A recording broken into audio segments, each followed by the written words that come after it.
The, what, the 18th today or the 19th? 20th. The 20th? The 20th of April, 1990. Didn't think I'd be alive at this time. You certainly are. 1990. And I have two beautiful girls here, Phyllis and Elaine, and their Uncle Fawn's beautiful daughters, granddaughters. And to me, I found out that they are first cousins once removed. Imagine, cousins. Isn't that wonderful?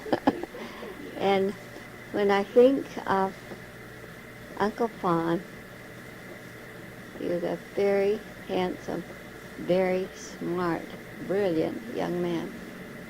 I remember when he and Hortense were first married, and she was a beautiful, blonde, blue-eyed girl, and sang so beautifully like a bird, sang all over Brigham City, in all church and in all kinds of gatherings, and she was just gorgeous, beautiful girl. And Uncle Fawn was very bright, a chemist, worked very hard at it. He was a chemist at, as I remember, at a big company out north of Brigham City called a cement plant, I think. He was a chemist there. And let's see, when did they get married? Does it say there? 1911. 1911. Well, I was just a little tiny girl then, but and their first child was born. When was your father born? Daddy was born 1914 and Uncle Tommy. 14. You see, that was during the First World War, and that was an exciting time. I remember the First World War when they signed our armistice. And I had two brothers in the war, Dear and Harvey, and everybody went down in front of the courthouse, pictures in the book there, and had a big bonfire in the street. Forest Street meets it, and then the streets go this way, and it was there. And they had a big celebration in the middle of the night. Everybody was so happy. And so happy singing in this big bonfire there, and everybody around so happy that the war was over. So that was just about the time your father was born. And I soon after that, 1923 is when I had typhoid fever. We had an epidemic in Brigham City, and 200 people died. I was the first one to go to bed, the last one to get up. The rest of them were dead. And I'd go out in a wheelchair when I had to learn how to walk and everything. They'd take me out in a wheelchair, and they'd say, people would meet me and say, I've had my Sunday going to meeting clothes on 5 or 6 times for your funeral, but you didn't die. So I pulled them on, but I had long blonde hair, and every bit of it went out. I was totally bald. I'd had A grades all through school, and so I was in my junior year in high school. So that I just didn't, I went in February back to school after being out all that time, and they let me graduate. And when I went up in the tabernacle, was a picture in there, that beautiful tabernacle in Brigham, we had the graduation exercises, and that was the first time I went without my wig. I didn't have a wig, but my father took my hair to Salt Lake, and they made the hairpiece all curls, and I wore a hat to school. And I graduated, and everybody stood up and applauded because I was alive. I remember that. Well, so you see, then right after that I went to college, and so I didn't have much contact with. I remember Tom a little bit. I remember Herman a little bit, but I don't remember any of the other children at all. See, but your father, your grandfather, we called him Uncle Fun, and and Uncle Scott. And by the way, I hear from Scott's daughters.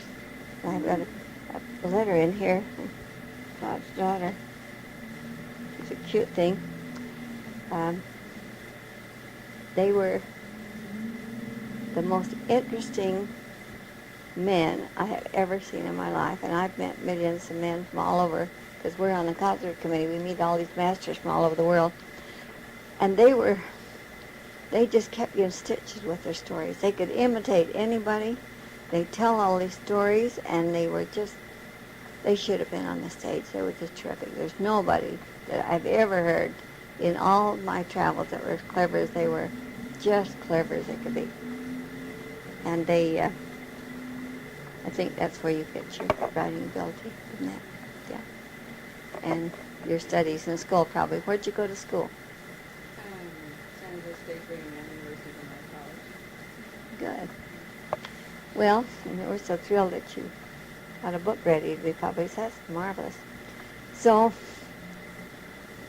I just remember them very happily with those boys. The family was very happy. Grandpa and Grandma Nelson, such a happy family. When they get in a tight spot, instead of sitting down and howling like a bunch of crumbs, they'd laugh. They'd laugh so hard. They'd have to sit down and they'd just laugh it out. And we've all inherited that. I mean, my family has, because I get in this situation and I just laugh. It's funny. But that's what they did, and they were so cute. And I remember going to Grandma Nelson's house, and she had always made wonderful pickles. And I remember that smell of pickles when you go into her house. It's just great. And then that's about all I remember about your grandfather. How did you become a chemist? Was it, did you have any training at all in that? Or? Don't remember. See, I was just a little girl at that time, and I wasn't interested in that, except that my mother was very proud of him, and he learned a lot from my father. My father was sort of the father of all Grandma's boys, because father was very smart, and he'd been on a mission to England, and he learned a great deal, became a gentleman, and associated with Heber J. Grant and all the Smith family, and was a very bright man, wonderful lecturer, speaker, and everything. And he sort of took all Mother's brothers under his wing, and he taught them things. And Uncle Fawn, I know, when my father could memorize that. He said all kinds of wonderful things. Okay. Good. Thank you. You're terrific. You've got his voice. We've got so many tapes that it's hard to find them. We've got millions of them. Anyway, what was I saying? Don't remember. Oh, yes. Well, he memorized, and when I think in this, he memorized one of the things my father taught him. And my father memorized a lot of things. My father could dramatize things. It's wonderful. I guess that's where I get the ability too, from both sides of the family. And my father was sort of the big brother, and he loved them all. And they followed him. He gave them jobs. He taught them things. He gave them jobs when they're young, and father had a furniture store. He had a barber shop when he was 14. Amazing at my father. And he was married at 18, went on a mission at 30, and he had 7 children, 6, and I was born while he was in England on a mission. He told me he had 7 children, hadn't seen one of them. I was the one. They couldn't understand that. But he came home, and then he was a great influence to all of them, because he got culture while he was there, and it was wonderful. The best thing that ever happened to him. My father's mother died when he was just 9, and his father, imagine, had been an orphan, and was left when his mother died with 5 children, had never been around children. Can you imagine how he got along with them? They're all teenagers. No. So, anyway, that was my father's family. Anyway, What was your mother like? what? What was your mother like? She's a little tiny thing, and she was married at 17. She's shorter than I am. She's 5 feet, and I'm 5'2". She had brown eyes and golden brown hair, kind of goldish. And I used to have long hair curled under there. Used to comb her hair for her. She was little. She was the most angel-like person you'd ever imagine. Father was very bright and very running everything. He had 5 different businesses and made lots of money and stuff like that. She was the faithful one in the family. I mean, she had such faith. When anything happened, she'd always pray. When anything was going wrong in the house, she would she'd put on my father's hat and sing hymns. And imagine, with 12 children, imagine the problems she would have. Oh, she was just darling. She'd sing hymns and go around singing those, and she was just wonderful. She made each one of us feel that we were the favorite child. Of course, with me, I knew I was. She said she had me all alone because Father was gone. She used to go down the street with me in a baby carriage while he was on a mission, and I'd put my arms out to every man and say, Papa. Embarrassed her nearly to death. So, anyway, she was so cute. Took us through, as Homer, my older brother, that just recently died, said when we had typhoid, she wouldn't let us die. She just wouldn't let us die. We had 2 doctors and 2 nurses in our big house, and she had to manage all that. She managed this great big house with 12 children. We all learned how to do everything. She made us learn to do things. We didn't sit around and do things. When we sat, and if we ever started gossiping, she would bring us something. And wherever she had chance to read anything, I don't know, because she was so busy, she'd bring me some beautiful thing. She'd read this to one of us, and we'd say, "Oh, Mom, do we have to?" Yes, yes. So we'd read it, and then we'd be so uplifted, it'd be so beautiful. We'd never gossip anymore about it. So I never gossiped. I'd go with the group, different groups. The women will end up in the kitchen gossiping. Not me. Never been gossiping. Don't believe in it. So I don't know all the gossiping. I was just going to say, you have such a positive attitude about everything. I guess your mother deserves. Yeah, she was like that. Mm-hmm. Yes, she said that I could do anything. Of course, my professor said it to you too, so I had it on both sides, but she made me feel I was just wonderful. Just wonderful. I thought,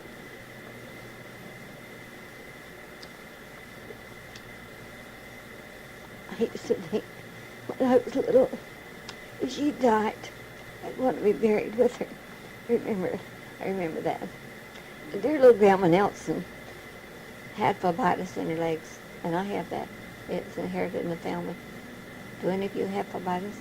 Blood clots? Blood clots. Burma had it. I had it. Harvey's had it. And Veer's oldest brother's daughter, Carol, has it. Betty died of it.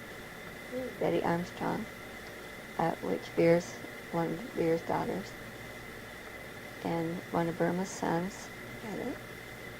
And Ruth's daughter, my youngest sister's daughter, Kathleen, who's married to a wealthy banker in Detroit, she has it too. She also has lupus.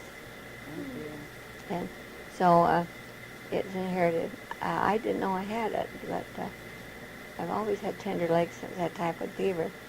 So Harvey landed in the hospital with blood clots in his lungs, so they brought I said, I wonder if I could have it. So the doctor took me up there, wouldn't even let me go home to get my nightgown, took me to the hospital. And I've been taking Coumadin ever since. That's a blood thinner. Makes me feel rotten. You can't run as fast as I did. But that's an inheritance family. Be very interesting. Ruth wants us to make a survey of everybody in the family and what they died of, so that we would have a medical history of everybody. Because Ruth's daughter is a very famous doctor. Her name is Elizabeth, call her Liz Hale Hammond. Call her Liz Hammond. She speaks all over the world. She does all kinds of medical stuff. She's a pathologist. She's the one that bought this $1 million microscopic thing for the LDS hospital. She was trained at Harvard, taught at Harvard, and came here because her husband is a architect and he had a job, so she came, and she analyzes everything, and she goes in, the doctor says, you can't take her eye out. She does not have cancer. And they stand around for her. She's a little tiny squirt, just small, and she, at first, it's hard for a woman in the medical profession. But they do what she says. She says, I'll have your job if you take that eye out. That girl does not have cancer of her eye, you know. And she analyzes all the tissues and either tells them they do or they don't. Anyway, that is her. Mary Jane's daughter, the doctor, his daughter. Shelley.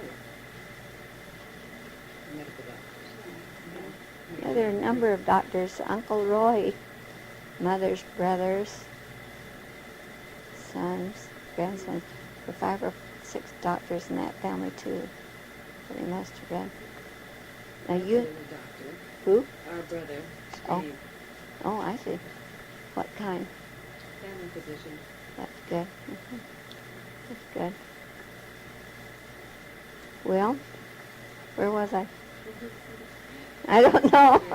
Oh, Remember any stories about Fawn at all? Anything you heard, or we just really have so little information. Things you heard about him? Anything, good or bad. Yeah. Yeah, really. well, he came to see us when they recorded us with his second wife, and that we were up in our house, and that was this recorder was there when he was talking there. And she, I hadn't met her before. I haven't met her since. What's happened to her? Is she alive? She's still alive. Where does she live? My father got a letter from her within the last, I want to say 5, but it might be longer than that, 5 years. And apparently she is a rather difficult woman. I know she made it awfully hard for her. She, when they were first married, we couldn't go visit just any time we wanted to. Do you remember having to get permission before we could even go see Grandpa? But my dad was always very kind to her and gave them quite a few things. And apparently she gets along with her own children so poorly that they didn't want to have anything to do with her when she needed help. And she wrote to my father and asked if she could come live with him. But at the time, they were just not able to handle that. And I know she's still alive, but I don't know who's taking care of her. I think Dad helps her financially a little bit every now and then. My husband has a brother who's dead. His second wife is a bitch, too. Okay. That's exactly the word for it. Exactly. She called us to help her, and she's called us everything under the sun, so we said, sorry, we don't have anything to do with him. Well, no, I don't know. Let's see. We know a lot about Fawn as far as he had a hard time holding jobs and went to a lot of different places and those kind of things. But, Do you remember why he moved to Nevada? Why he left Brigham City? I wonder if it was just because of the gun. well, he went to Nevada several times. He went over to Ely and then over to Carson City. He was in Carson City. Yeah, that's true. And then they did go down. Finally, Grandma Hortense got him a job because she was related to Wattis. You know, Wattis was one of the heads of the Mhm. Well, all I remember is that he's a very good-looking man, and he was a wonderful, wonderful storyteller. And everybody respected him, and respected Grandma Nelson. She's such a darling. His mother, she was, she would help everybody. She was a nurse, you know, wonderful nurse. And she would, Dr. Purse in Brigham said, I would go to the south end of Brigham, and Grandma would have gotten there before. Everybody called her Grandma Nelson. And she would be there with her chicken soup and dumplings, and she would be rubbing the woman down and helping her man. I'd leave there and go to the north side of Brigham City, and she'd be there before I was, even with her swollen legs. And she had an ulcer on her leg, too, but she didn't have anything for blood clots then, you see. And she'd go to the cemetery every day, take flowers to the graves, and she used to say, who will put flowers on my graves when I die? Who will do that? So I'm the one that does that. I don't go up very often, but I take flowers, I'll tell you. Alvin and I are going to be buried up there because my father has 28 lots up there. And Brigham City. It's all lined with lilacs. It should be just beautiful in a week or two. So. I would like to go visit that cemetery. I probably won't be able to this trip, but one of these days I'm going to go visit the cemetery. And if I knew which graves to put flowers on, I'd put flowers on. there. Well, there's Miriam, but that's the other side of the family. There are, it's listed in here, quite a number of the little babies that died, the infants that died, and there are a lot of people buried in Brigham City, but I don't know everyone who's buried there. Well, I have a map. I don't think it's in there. I have a map of the graves, and I had a grave hunt in Brigham with my children. I went up and I gave them each a map, and went ahead and put goodies on each grave of the family. And then I said, the one that gets the most goodies gets a prize. I knew they'd be there to get the goodies, you know. So we all went there, and they went all over the cemetery, and I had this map which tells where they all are. And so we had a big time. Then we had a big picnic afterwards. It was lots of fun with a grave hunt instead of a treasure hunt. So I think I've got some pictures in there of some of the graves, so you could recognize them. Little Grandma Jensen, she was supposed to be Christian soon. She had, she married, Anders, your great-great-grandfather, died just soon after they arrived here. He was, had Rocky Mountain spotted fever, and he was going to start a big brickyard with the people who own Maddox up there. The Maddox have a wonderful place up there. And Mr. Cotter was going to be with him, and they had then he got sick and was very sick, but he was getting almost well when a man said, if he'll have a cow, and that was what more few people had that much money to buy a cow. He had his cow, and he said, you come down to the field with me, I'll take my wagon, we'll get you some hay. So Grandpa got on the wagon with him, and some Indians came along, scared the horses, and threw him and killed him. And that was Grandma Nelson's father. And he was a very handsome guy. His picture's in here. And his name was Anders Christensen. And he was, they brought him home, and the Indian came with him, and they'd say and Grandma used to tell me, they'd say, poor mama, the Indians would say. And she was left, and they had brought 5 families. They were very thrifty, had money, lived in Fredericksburg up in the very north of Denmark. Best food up there, better than any place in Denmark. And he said, I'm not finding the cemetery, it must be in the other group. Yeah, here it is. And so she said, you little girls wouldn't have to work like this if your father had life. And she had well, her story is in here too, about she left, she had the little boy die, and then she had another child die just before they were leaving to come to America, and she didn't want to come, but Grandpa was such a happy person that she decided to come. And Grandma Nelson said, crossing the plains is the most thrilling thing of her whole life. She had a wonderful time, just a wonderful time. I need to go down to the parking meter. You want to go change?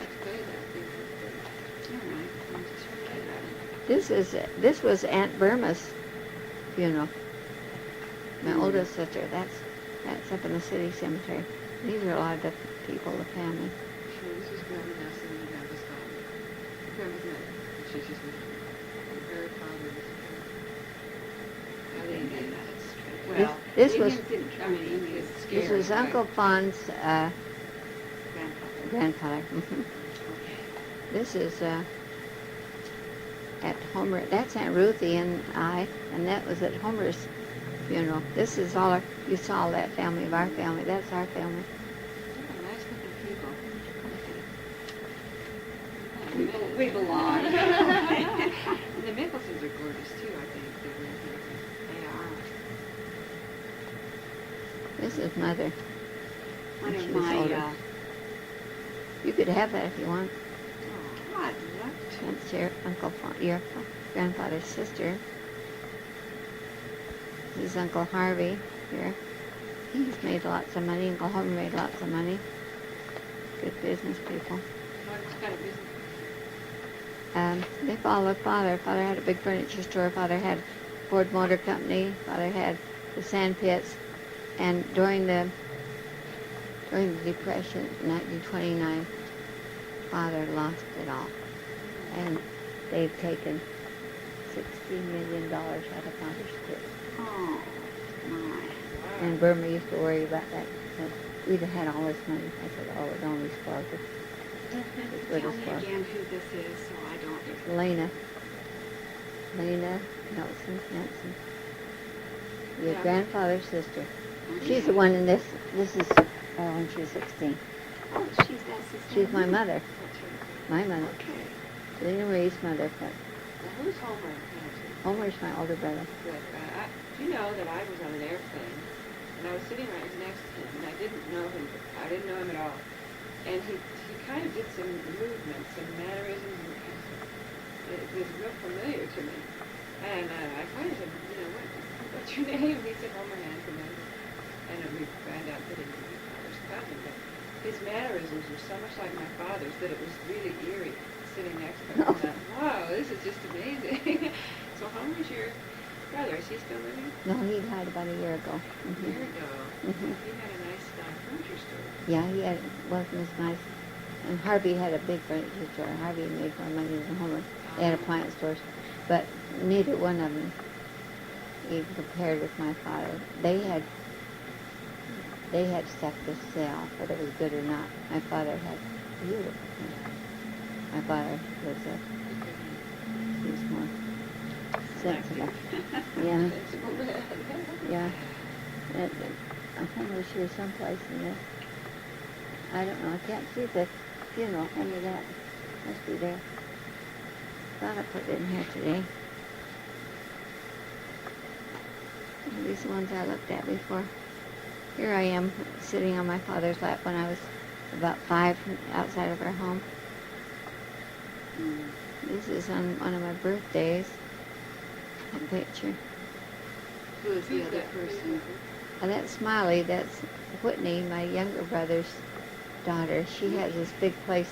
You go through the freeway past American Port, you'll see a beautiful home there with a park next to it. That's her home. See, and that's the beautiful Brigham City. We lived kitty corner from that, and we wake up every morning and saw that. Beautiful. This is my father and mother when they were older. See, she has that olive skin. Yeah. I think we got olive skin from her. Your Grandma Nelson had olive skin now.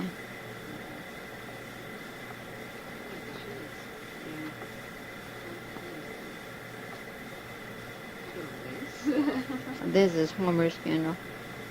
You want to see that anyway? Not any fun. I don't know. It must not. Over here. Oh, there they go. Yeah, there they are. Now this is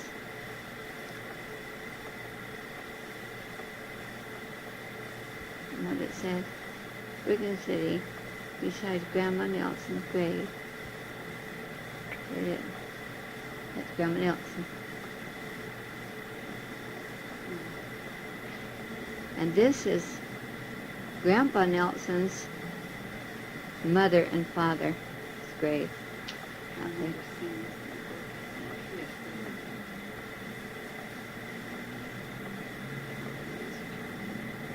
Lorenzo's, no, the famous lived in Brigham. They all left him, and there's, I don't know what I told a story in there about Grandma Nelson. She was going out with Charlie, and well, let me start back. Grandpa Jensen was killed, as I told you. 6 weeks later, she had a baby. And she said he stood at the foot of her bed. He was dead. He stood at the foot of her bed while she was being confined. And she called to him, you know. And she had a little boy, and he only lived 2 or 3 days, and he died. And then she married later on. Well, she used to go to Korean every morning, and it's in the story here. They'd walk.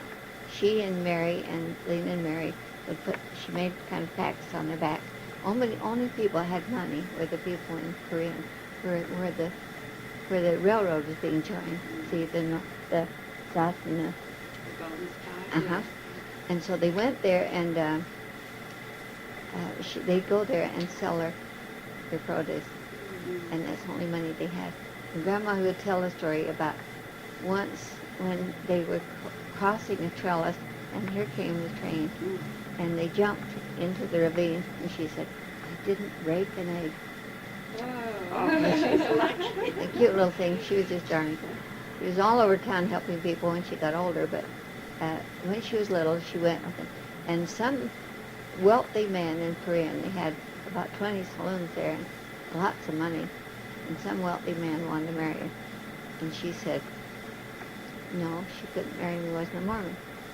And so Grandma, Lena, Nicolena's real name, she'd go down in the garden and pray that her father or mother would not marry this man at the church. So she finally didn't, but finally she met another guy. I think it was the man that was driving the wagon when Grandma was killed, and he wanted to marry her. So she finally married him, and immediately she sent little Grandma, was 9 years old, up to Manaway to take care of a woman that was being confined. And they let her, made her go out in the cold air to wash the diapers and everything in a little lean-to or summer kitchen or something, and she got black measles and nearly died. And somebody came and told great-grandma about it, Kirsten, and she went up to Medaway and got her little girl, took her home, and kicked the guy out of the house because he made her send her there, and he never saw him again. But she loved these girls very much. She had these 2 girls, and she'd had 3 children die already. Well, and after a while, she married another man. Later on, there's no way of a woman living without a man in those early days. They had to marry a man. She married some guy, and Engstrom was his name. She had 3 babies with him. 2 of them died at once, the same night. That's what this funeral did. She died. The 2 of them died. And Aunt Mary and Lena, Nicolena, he didn't want them to go out with anybody. By that time, they were about 16 or 17. And so Grandma, that's where we get our our spirit of doing things. She put pillows in her bed and crawl out the window and meet Charlie. Did I have that in the book? I don't know. remember I don't that. think so. Anyway, she would she'd crawl out the window, and he'd come in the dark and feel on the pillow, and he thought she was there all right to check on her. And one night they were coming home with Charlie, the guy she married, Charles F. Nelson, and he met him at the gate with a gun. He was going to shoot him. And Grandpa Nelson, Charles, said, "Shoot me if you want, but I'm not going to let this girl go in there anymore," because he wanted to marry her. So he was pregnant and wanted to marry her. He said, "I will not do that. I'm not let her go there." So they turned around. He didn't shoot him, and Grandpa and Grandma Nelson, they came, our Grandpa and Grandma, went up to Lorenzo Snow, who was, they used to send the apostles out to be presidents of states, and he was president of state, and he was a wonderful man. The house we lived in, the house we lived in was built by his oldest son, Oliver, and it was, you saw the picture of our house in there. Well, anyway, 20 rooms, and it was gorgeous, and the ceiling is like in the celestial room in the temple, and the angel on one of the mill posts in there going up to one of the ceiling rooms is exactly like the one was in our house. Well, anyway, they went up to Lorenzo Snow, and he said, "You don't have to marry that old man." He put him in their carriage and took them to Salt Lake to the endowment house, and they were married there. And Grandma was so devout. You should hear her bear testimony. It was just wonderful. Dear little thing. She used to earn money. She used to, because she was doing everything, everybody free, and she always rubbing people's backs and taking care of them. She said she had 200 patients during the First World War, and I didn't lose one of them. So she used to come to me, and when I was sick, I remember my little, she'd rub my back and rub me and make me feel so much better. She was just wonderful. She took care of Aunt Burma when she had her first baby and stuff like that. Well, anyway, this dear little thing, President Snow took them to Salt Lake City, and they were married, and she and Charlie. And they were happy. He loved to dance, and he played music. He played, accordion or something. And they had a very happy time. Their house was just joyous all the time. And that's what your grandfather was born into, that house. And they were very, very happy. And had such faith. And he used to be called, Grandpa used to be called to administer to people who were ill. And he'd go into houses where they said he couldn't go because they had diseases that would kill him. And he'd go anyway, lay his hands on their heads, and they'd be healed. They had the power of healing. And I remember telling about Percy, one of the boys that died when he was 14. They said he got up on his knees in bed and gave a blessing to everybody in the family. And they died. That was Percy. And you'll notice his thing up there because he had the little lamb on it. I always could tell everything about the little lamb. So this is Lorenzo Snow's pillar up there. You'll see that when you go up That's there. a big one. Mm-hmm. Is that where he's buried, I guess? Yeah, he's buried there. And, we have a picture of Grandpa Nelson. I believe it's in there showing how he was, he helped bury Lorenzo Snow. And it shows him with all the flowers by Lorenzo Snow's grave right there. See, and there's Grandpa Nelson's headstone. This is my father's family, so my father's family would be interested in that. No, but it's a beautiful cemetery up there. So, I'll just go get some more water. I can just do it myself.